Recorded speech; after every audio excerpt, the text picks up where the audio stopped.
All right, look at how clear this is. This is my Wolfbox G900 in the rain.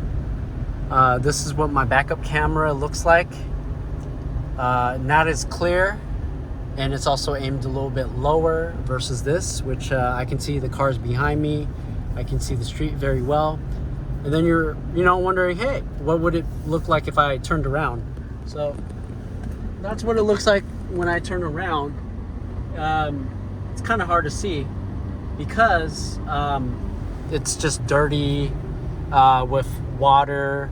I can have my wiper turn on, but if I have my wiper turn on, I can see a little bit better, but it's not as good as this, especially when it starts pouring. That's why I highly recommend getting this G900 and mounting the camera on the outside instead of the inside. Another reason why you don't want to mount it on the inside is because the wiper actually doesn't clear the area where the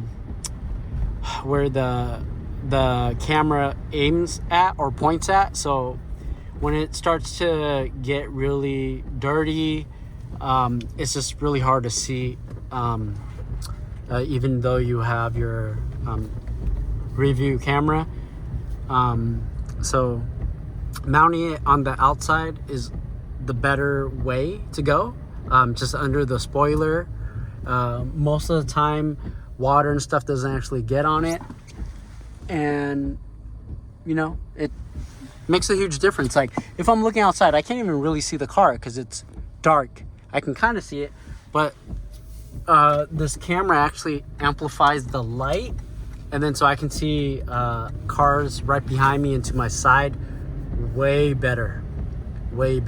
So if you don't have one for your 4Runner, pick one up. You don't have one for any of your cars, pick one up.